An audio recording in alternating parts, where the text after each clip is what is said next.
thought I'd bring y'all along this morning for milking. Share some things that we've learned over the last 5 weeks of machine milking, and some tips and tricks that might help you out should you ever be in this situation where you're milking with a machine for the first time, because it can be challenging.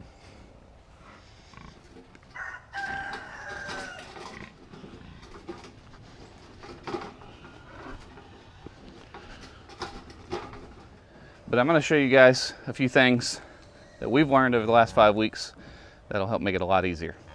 You ready, Buttercup?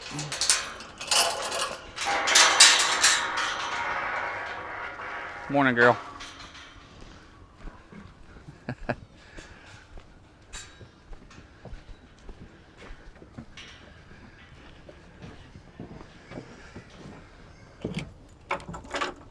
Let's see if I can do this one-handed.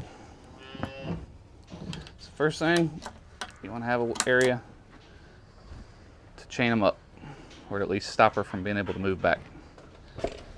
Next thing we want to do is tie this leg closest to us back.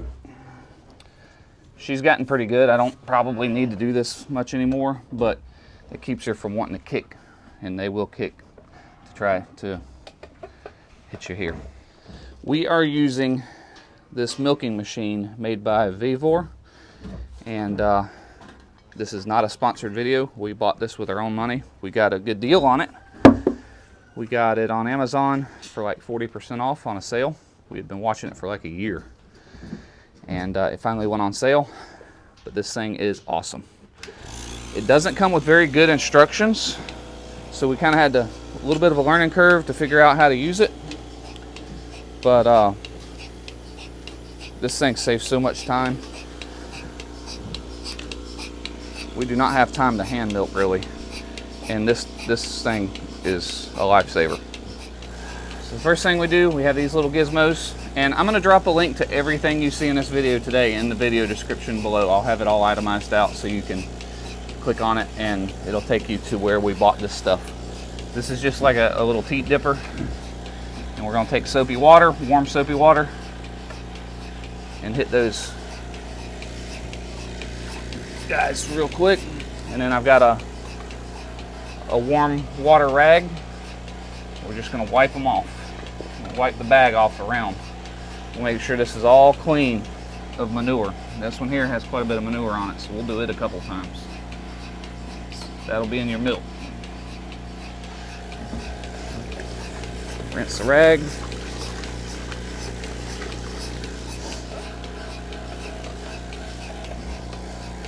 Do that one. I'm gonna do them all one more time.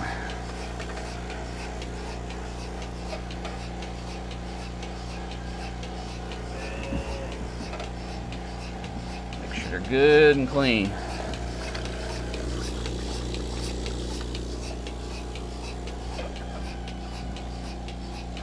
While the milking machine is getting up to pressure and ready,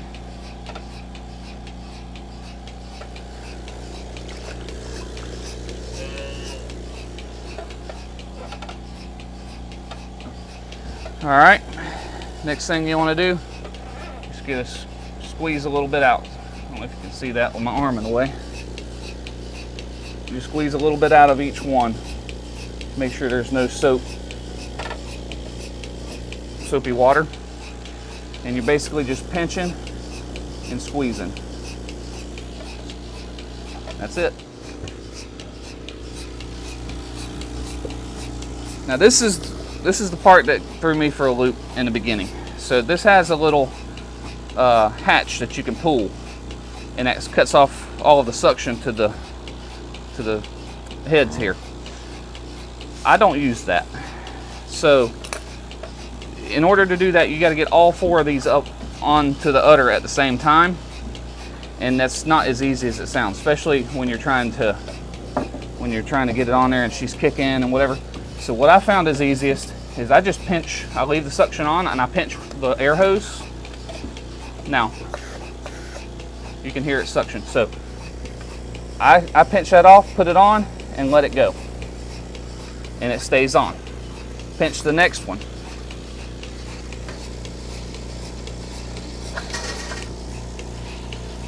Put it on. And you do it so forth. Now if you're trying to get them all on at the same time, it's going to be frustrating. They're going to fall off. They're going to get down in the manure. But this is the easiest way. You just pinch that air hose off.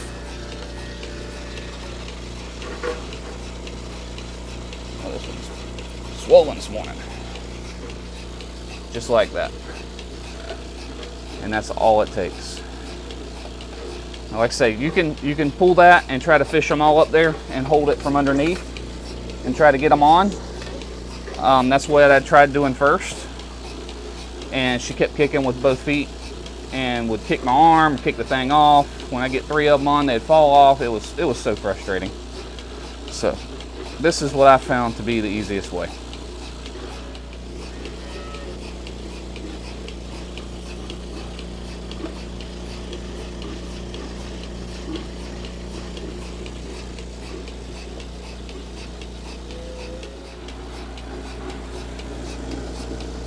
Make sure the pressure stays in the green. It's got a little regulator here. And the milk just goes down into there. Look how fast that's going in there. There's no way you could hand milk that quick.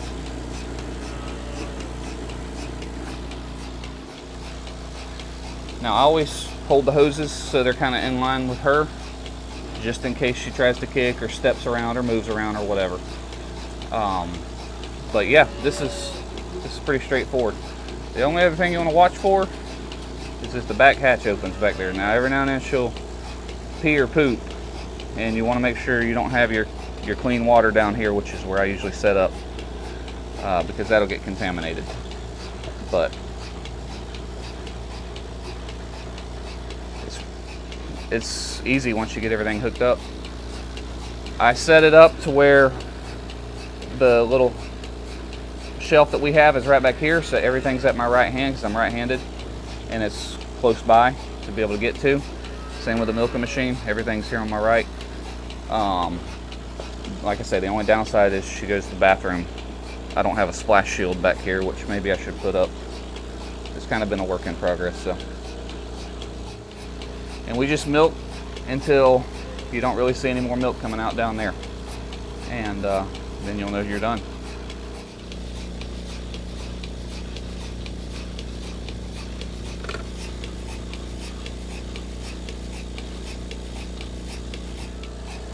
When she's done, I do pull this little stopper at the bottom to cut the suction off, and I'll pull this up to the side, and these just come right off.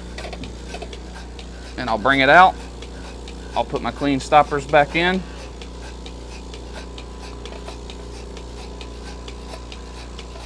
And I'll push this back, let the suction back, because there's usually a little bit of milk left in there. Tip the hoses up so it can all run in. We want to get every last little bit of it. And that's it as far as milking. The last thing we want to do is we want to take one of these dippers with iodine, and we want to dip each of these teats in it. And that will help prevent any infection or any problems with her. So.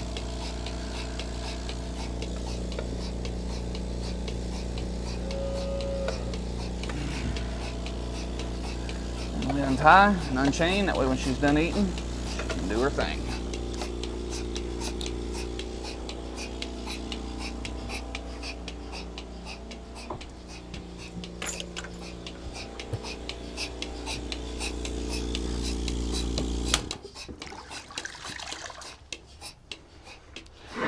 You good, girl?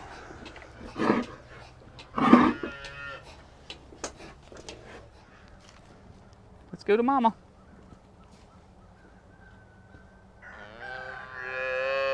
She's in here. You got to come in here. Come on.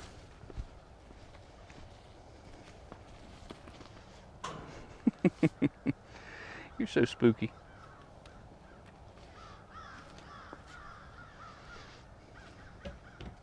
There you go. Now it's her turn. take a peek down in there. Look at all that milk. Ooh-wee. Let's go inside and get it processed. Here's what you're gonna need inside.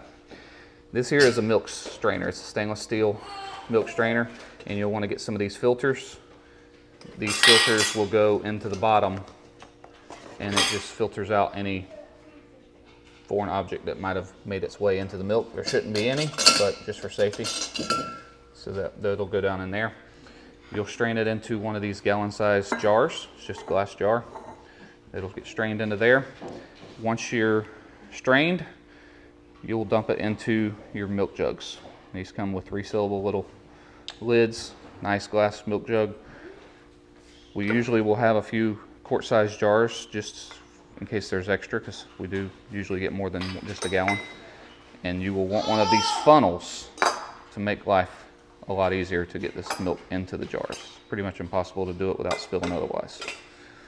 But that's pretty much all you're gonna need inside. Like I say, I will drop links to each one of these items down in the video description so it's easy to find.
We found that it's easier if you don't fill it all the way up to the brim to be able to get it to dump out. So we're gonna go ahead and empty this first jug.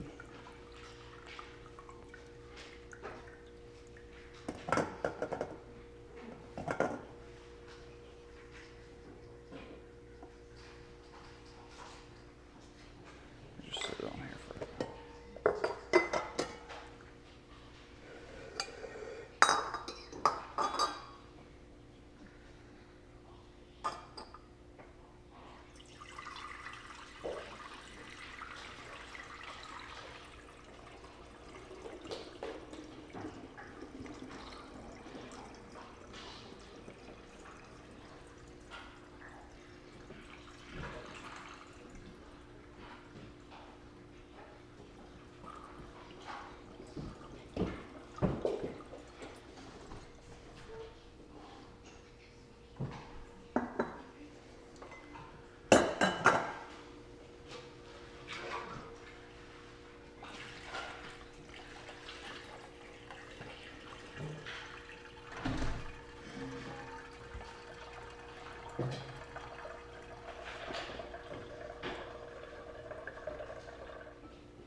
Almost a gallon and a quart, not quite.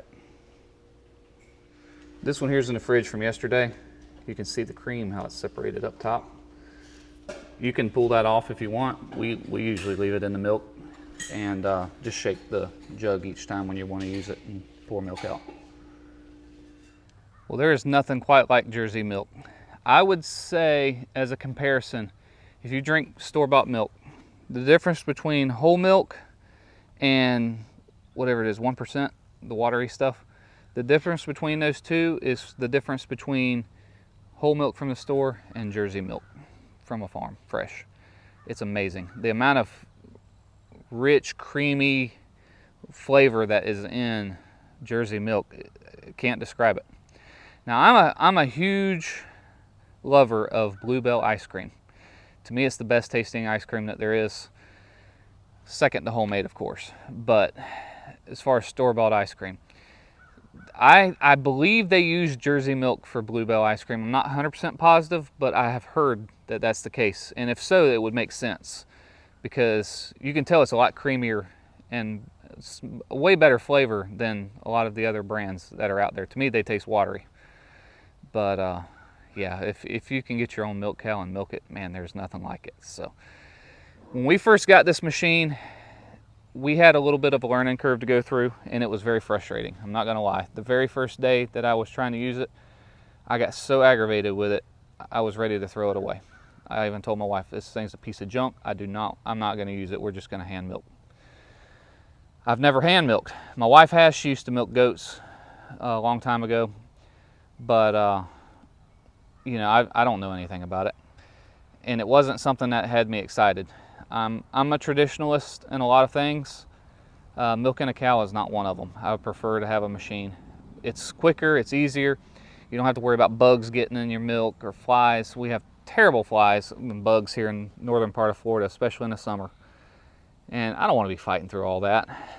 And tried several different methods. And like I say, she kept kicking my arm, knocking the things off. So then we tied her leg up, and you know, as we were going along, we remembered things because we kind of got a crash course from our friends that we got the cow from.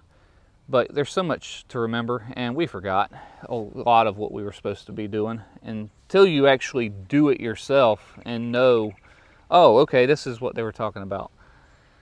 It would come back some, but you know, then we learned to tie her leg up and keep it out of the way. And I tried keeping the milking head up without suction and try to get all of them on there, and you know, her moving around, and I was having them fall off, and I'd try it the other way where you take the cap off and hurry and stick it on, but it loses suction so fast because it's such a big hole that the vacuum pump just, you know, can't keep up with that.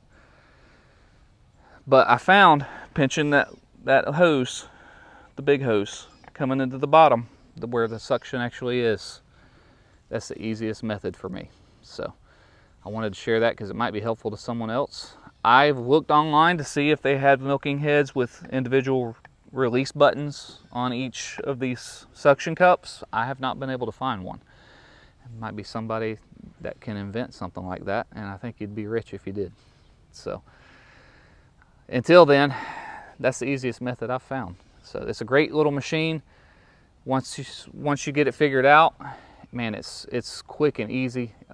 Less than 10 minutes you can have the cow milked and done. So it works out for me because I usually go out early in the morning before I go to work, milk the cow real quick, and then I'll just bring the milk in and put it in the kitchen. And once the girls get up, they'll take care of it, put it in the jars and put it in the fridge. So it's actually very easy to do once you know what you're doing. Now, we are in no way experts. We've only been doing this for 5 weeks, but I did want to share some of the tips that we've learned along the way and hopefully help someone out that's just getting started. You can do it. Don't give up. So the cool part about this machine is it's a little bit bigger. You can get smaller versions, but this one here, I believe this is a 6.5 gallon, I think is what they consider this. I'd have to look, but you can milk 3 or 4 cows easy without having to empty this canister out, which is awesome. So once we get to where we have 2 cows that we're milking, we can just jump from one to the other and it ain't gonna be a problem. That's one of the cool features of this as well. So anyway, I think that's gonna do it for today. I hope you have a great day. Thanks for watching, and we'll see you next time.